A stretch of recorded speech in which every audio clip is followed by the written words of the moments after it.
When you're looking to trade symbols that have lower volatility, sometimes a trader might consider doing a calendarized trade. What do I mean by calendarized? Well, instead of selling options like a short strangle or an condor or something like that in a single month, a calendarized trade is buying an option in a further dated expiration, an option expiration with more days to expiration, and selling an option against it that is closer to expiration with fewer days to expiration. Okay, so you're stretching that trade out over time. In other words, one option is further dated, another option is closer dated.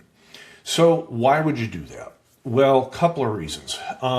When volatility is low, and you may think volatility is going up, a trade with positive vega could benefit from the increase in volatility. In a calendarized trade, if you're buying the back month option, the back month options typically have higher vega or higher sensitivity to a change in implied volatility than a shorter dated option. So the net vega of the trade, if I'm buying an option with a higher vega and selling a front month option with a lower vega, the net vega is positive for that calendarized trade. It's typically not a lot. It's not like buying a strangle in a far back month expiration. That would give you a huge amount of vega, but that's not the goal of the trade.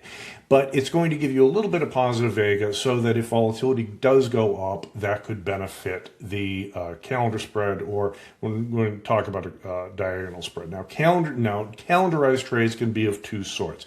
If the strike price is the same, that is, if I'm buying a back month option, let's say at the 100 strike, and selling a front month option at the 100 strike, that's a calendar spread, what I call a calendar spread.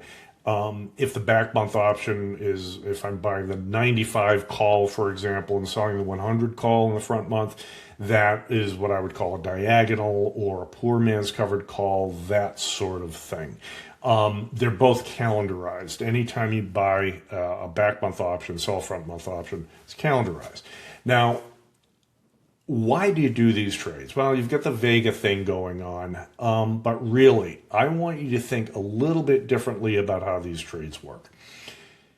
Think of a covered call, buying stock, selling it out of the money call.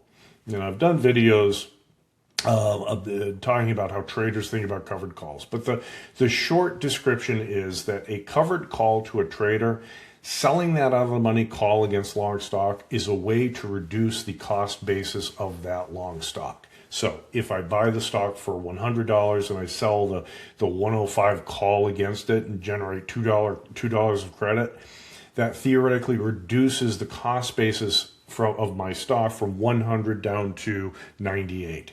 So $100 is what I bought the stock for. I sell the out of the money call for $2. It reduces the cost basis.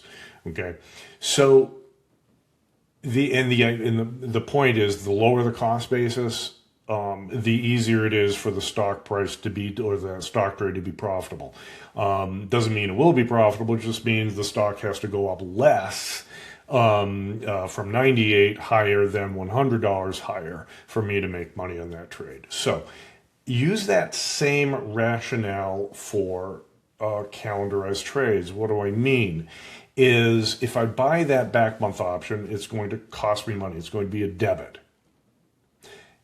What I'm doing is when I sell that front month option, I'm generating a credit, and that credit goes to offset the cost of that back month option.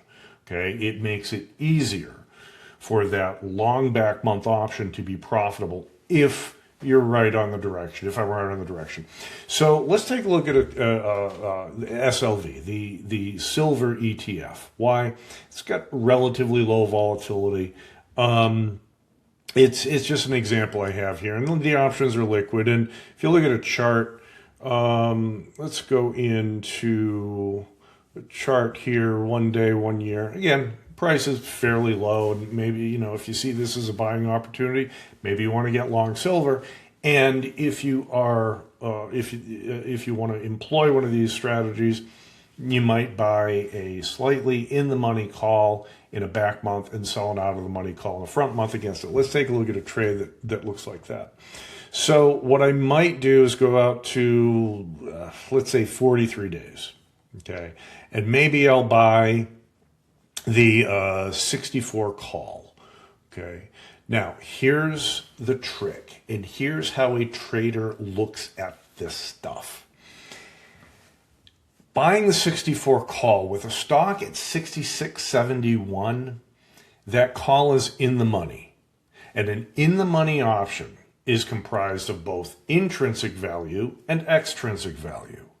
The intrinsic value is the difference between, for the call, the difference between the higher stock price and the lower strike price. In this case, it's the intrinsic, I have it loaded up here as a column, $2.70. Okay?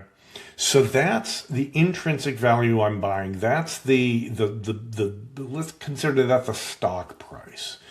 But when I buy that 64 call, it's not just intrinsic value, there's some extrinsic value too. And it's the extrinsic value that gets whittled away over time. And that's what I have to fight against.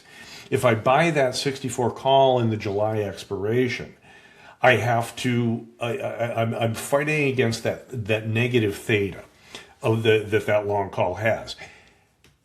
A trader looks at this stuff, and again, it's a little bit different. It's a cost of carry issue. Why the extrinsic value here is 266 versus the 64 put at, let's say, about $2.40. That's a carry issue. In practice, the extrinsic value of the 64 call is the extrinsic value of the 64 put. Theoretically, they're going to have the same or very close values. So here's what I'm actually doing when I buy that 64 call. Buying some $2.63, $2.70 of intrinsic and about $2.40 of extrinsic. What I have to do is reduce this extrinsic cost. Okay. If I go into here, let's say 14 days. Okay.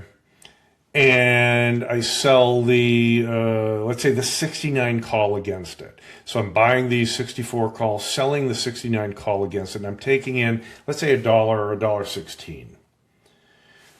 $1.16.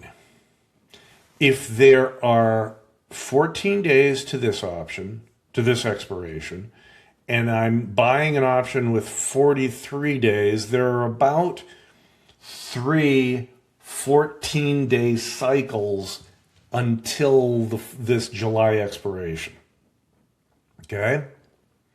So there's one 14-day expiration. There'll be another 14-day expiration in 2 weeks, and a third 14-day expiration as we go to the 43 days in July. If I can capture $1.16 every 14 days, what does that equal? So what I do is I take $1.16 times 3. What is that? $3.48? About that, minus commissions. So I can potentially collect, $3.40 of extrinsic value when selling this front month option to offset, when I'm looking at the 64s, this $2.40 extrinsic value of the long option. That's not bad.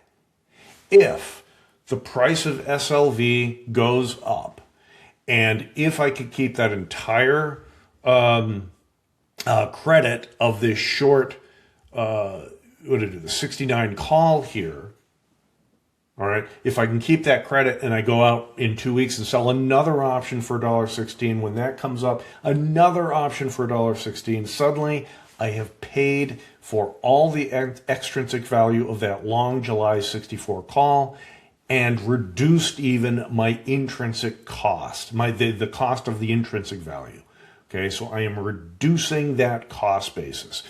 So this is how I think of these trades. The goal is in the July expiration, what I'll have is this long 64 call here and short another out of the money call here. Okay, now I'm not going to get 69, or excuse me, I'm not going to get $2, $3 credit for this when it has only 14 days. It's probably going to be much closer to $1, $15, $16, like we're seeing now with 14-day options. Okay, so if I can sell those front month options for great enough credit, enough times before the back month expiration, that can reduce the cost basis of that long option. And I'm long that call option, in this case, potentially for a very low price. It makes it easier for that long call option to be profitable if SLV goes up. In other words, the cheaper I can buy that call, the better. And by selling front month options against it, I'm reducing the cost of that call. Calendar spreads work the same way. If you are doing these types of trades, keep in mind that you may want to balance as you go further in the money. Instead of buying the 64, I buy the 63. Look at this. My extrinsic value is reduced, but my intrinsic value is higher. I'm buying more deltas. If the intrinsic value is a measure of the amount of shares you're buying, in other words, the delta of the option. Buying the 64s, I can switch this over to Delta, and you can see what I'm doing. Here, I'm buying the 64s, have 64 Delta. The 63s have 68. I might buy the 61s for 75 Delta. I'm taking on more Delta, and I am paying less extrinsic value. So if I'm willing to take more Delta risk, I don't have to pay as much extrinsic value, and it's easier for me to sell a front month option to offset it. This is the balance. There is no best in this trade. It's not best to buy the 63 call or best to buy the 64 or whatever. That's not how to think about it. It's just choices. Right? I choose to take on more delta to get less, to pay for less intrinsic value. Maybe I want less delta. Maybe I'm not so convinced SLV is going to go up, so I don't want as much delta risk. I have to pay for more extrinsic value in order to do that. There is no free lunch with these things, but you will notice if I buy let's do the 64 again. If I buy the 64 call, sell the 69 against it, again, the margin requirement, the buying power requirement is the net debit of the trade. So these are defined risk trades, okay?